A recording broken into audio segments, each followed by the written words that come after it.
Olá pessoal, sejam bem-vindos. Aqui é o Magno, professor de discursivas da Científica Concursos. E nesse vídeo eu irei trazer para vocês mais uma questão que eu fiz na época da prova discursiva para perito criminal da PFOSSE. Aqui eu mostrarei para vocês quais as estratégias que eu adotei, para conseguir uma nota bem elevada.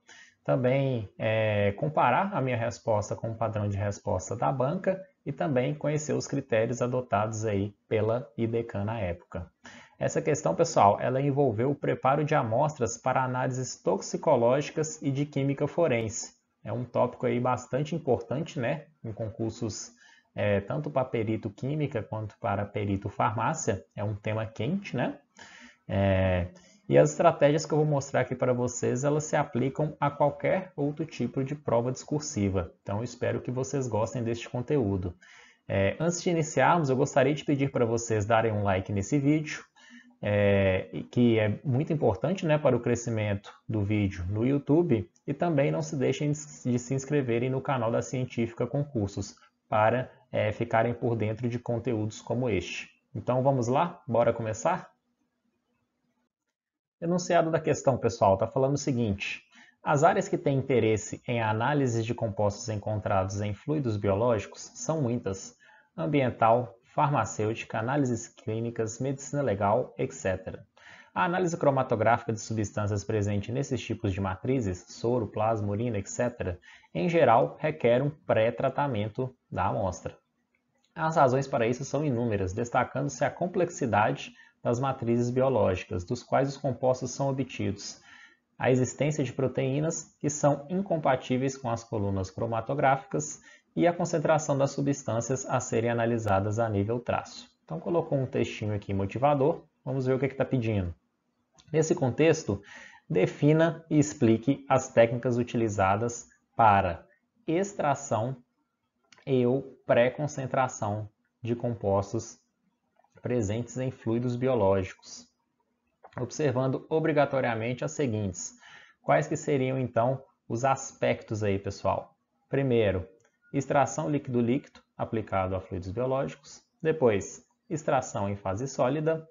E, por fim, extração com fluido supercrítico. Então, nós temos aí os nossos três aspectos, cada um deles irá ocupar um dos parágrafos. E assim será dividida também a nota.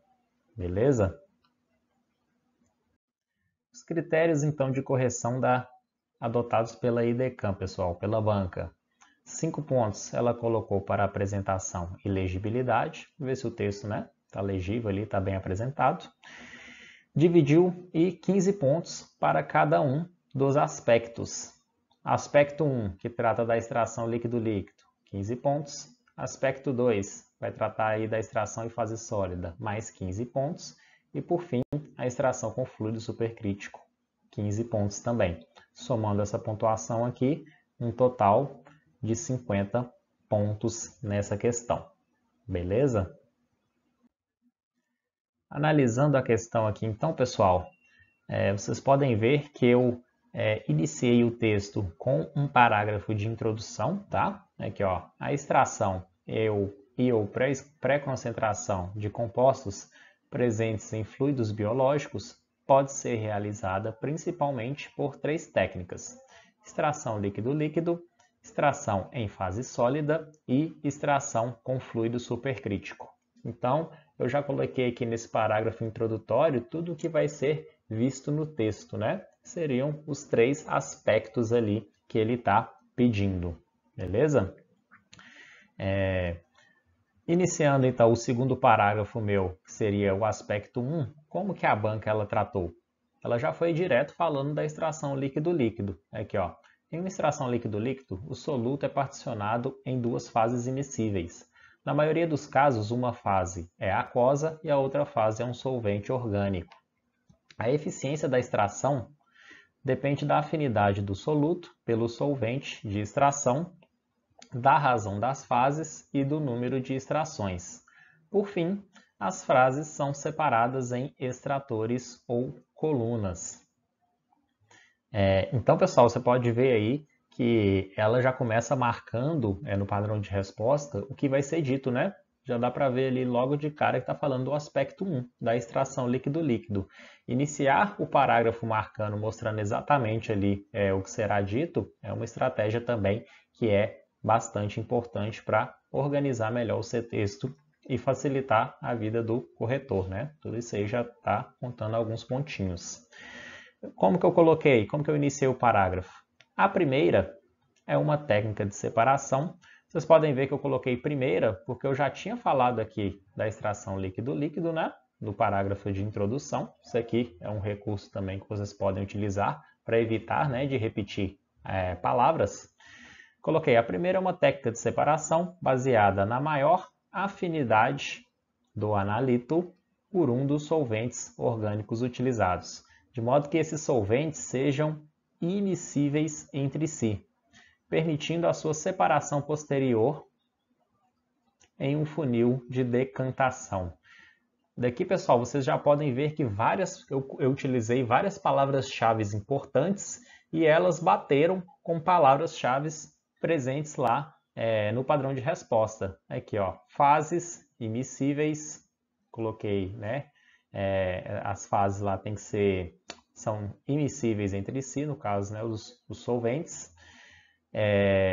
Falei de solvente orgânico, tá? Aqui, ó, solvente orgânico também bateu.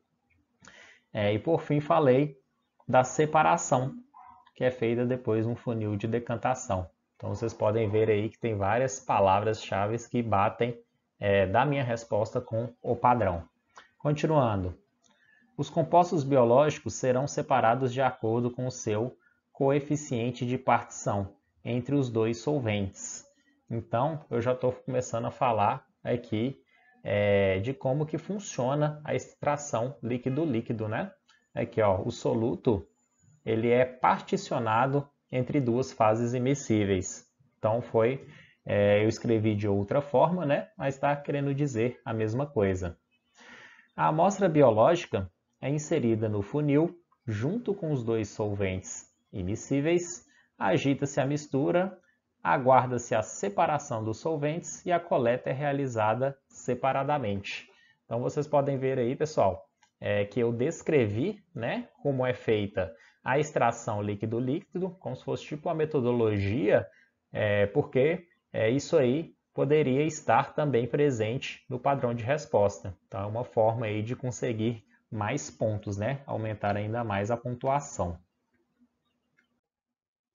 Passando para o próximo aspecto, pessoal, aspecto 2, que ficou lá no meu terceiro parágrafo, né? Falando aí da extração em fase sólida. Vamos ver primeiro o padrão de resposta. A extração em fase sólida ocorre empregando solventes recheados em cartuchos nas formas de barril ou seringa, ou em discos de extração. Os principais mecanismos de separação são por adsorção, partição, troca iônica e exclusão. Após o processo, utiliza-se um solvente para recuperar os cartuchos e concentrar o analito. Como que eu comecei esse segundo aspecto?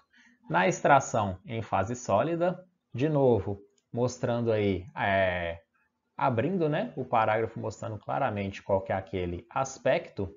Vocês podem ver que eu sou bem objetivo também para seguir e responder os comandos, né? Isso aí é bem importante.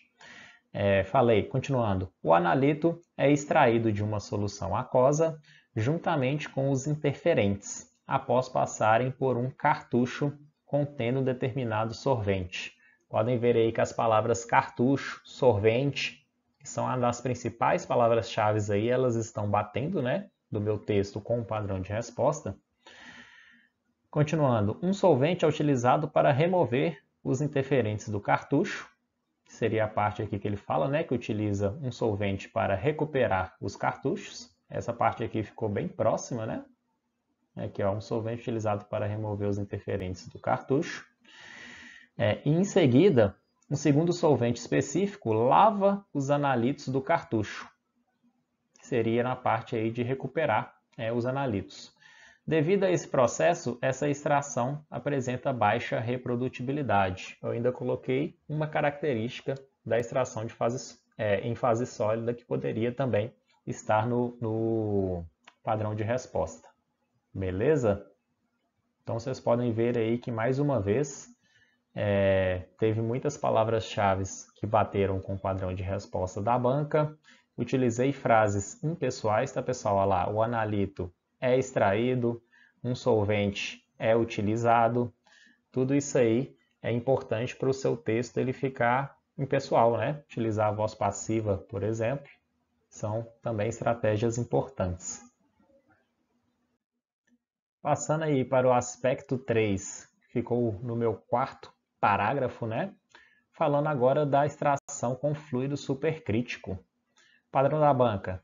Em uma extração com fluido supercrítico, utiliza como solvente substâncias que estão acima da temperatura e pressão crítica, onde o vapor e o líquido têm a mesma densidade, e o fluido não pode ser liquefeito pelo simples aumento da pressão. Está falando aí o que seria, né, um fluido supercrítico. Fluidos supercríticos são melhores solventes que os gases, tornando-se melhores reagentes para extrações. Adicionalmente, a viscosidade do fluido é significativamente menor que a do solvente líquido, permitindo maior contato com as partículas da amostra. O fracionamento pode ser feito através de mudanças de pressão e ou temperatura, e a extração pode ser feita em matrizes sólidas, semissólidas ou líquidas. Então, como que eu iniciei? Por fim, o marcador aí, né, do último parágrafo do texto, um fechamento. A extração com fluido supercrítico, mostrando aqui, abrindo o último parágrafo com o que eu estou falando, né, utiliza um fluido em condições acima do seu ponto crítico. Seria acima aí da temperatura e pressão crítica, né? Como o dióxido de carbono. Já falei um exemplo aí de um tipo de gás que pode ser utilizado como fluido supercrítico. O qual combina propriedades de líquido e gás. Algo aqui também que está falando, que está batendo, né? Está coerente com o padrão de resposta, permitindo uma extração rápida e eficiente dos compostos presentes em fluidos biológicos.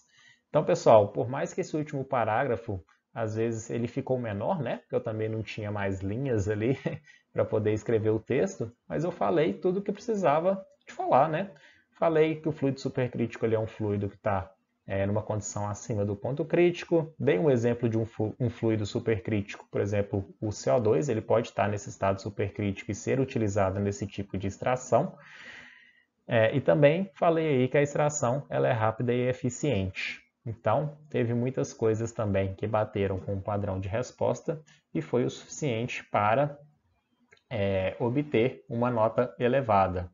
Também utilizando aí as mesmas estratégias dos outros parágrafos, né? Mantendo a questão da impessoalidade, seu objetivo para poder responder os comandos e ir direto ao ponto, né? Sem ficar enrolando. E, mais uma vez, utilização de palavras-chave importantes. Beleza?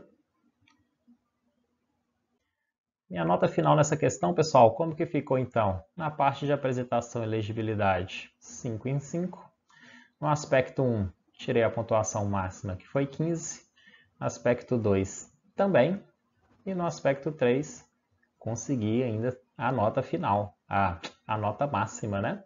Então, vocês podem ver que na parte aí dos critérios da banca, eu consegui gabaritar, consegui tirar a nota máxima. Perdi uma pontuaçãozinha com alguns errinhos aqui, provavelmente de ortografia, né? Ele identificou 2 erros, descontando 0,15 de cada, dá 0,30, 50 menos 0,30, deu a minha nota final de 49,70 em 50 pontos. Então, vocês podem ver que foi uma nota bastante alta, utilizando aí todas essas estratégias e várias outras que eu já comentei aqui com vocês nesse vídeo. Beleza? Então é isso, pessoal. A última dica, não menos importante, né, é que vocês adquiram os pacotes de discursivas. Na época, eu adquiri os pacotes discursivas para a PFOSS, da Científica Concursos, e nesses pacotes vocês vão ter acessos a todas essas estratégias e mais várias outras, tá? Que são bastante importantes para que vocês consigam ter uma nota alta, conquistar, né, uma nota alta na questão discursiva. Então, nos pacotes, na primeira parte deles, vocês vão ter uma parte falando dos critérios das bancas, estratégias aí para poder estruturar os parágrafos no texto, o que o corretor ele vai estar buscando ali no seu texto, utilização de palavras-chave e conectores lógicos para aumentar sua nota. Vocês viram aí que eu utilizei bastante, né, nas minhas questões. Como conseguir a melhor nota possível quando não se sabe muito sobre o assunto cobrado, até quando você não tem uma noção grande, né? Não tem um domínio grande sobre aquele tópico, você ainda tem várias estratégias para conseguir conquistar alguma pontuação. Foi até o caso que aconteceu comigo na prova discursiva do ITEP-RN, depois eu trago para vocês. Também tem vários padrões de provas anteriores, de várias bancas, né? IDECAM, FGV, CESP, ADES, AOCP. E além disso, na outra parte do pacote discursivos, você terá acesso a questões inéditas para o cargo de peritos que são redigidas e elaboradas pelos nossos professores, tá? A maior parte dos nossos professores aí são peritos criminais e também que tem uma experiência grande aí na elaboração de questões discursivas. E além disso, tem também videoaulas com os professores mentores, eles mostrando aí, corrigindo algumas questões inéditas e mostrando como você pode obter uma nota elevada em qualquer concurso aí que você for ter essa etapa de prova discursiva. Beleza, pessoal? Então é isso. Espero que vocês tenham gostado bastante do conteúdo desse vídeo, que esse conteúdo ele tenha sido bastante proveitoso para vocês. Vocês podem ter acesso aos pacotes de discursivas, tanto na bio do Instagram da Científica Concursos, ou então em nosso site, que é cientificaconcursos.com.br. Eu vou deixar aqui para vocês, pessoal, os meus contatos, tá? O meu Instagram é prof.magno.augusto. O canal de YouTube Prof. Magno Augusto. Então é isso. Muito obrigado. Até o próximo vídeo. E não deixem aí de seguir a Científica Concursos no Instagram e também de se inscrever aqui no canal do YouTube da Científica para que vocês continuem tendo acesso a conteúdos como este. Beleza? Então até mais, pessoal. Até o próximo vídeo. Tchau!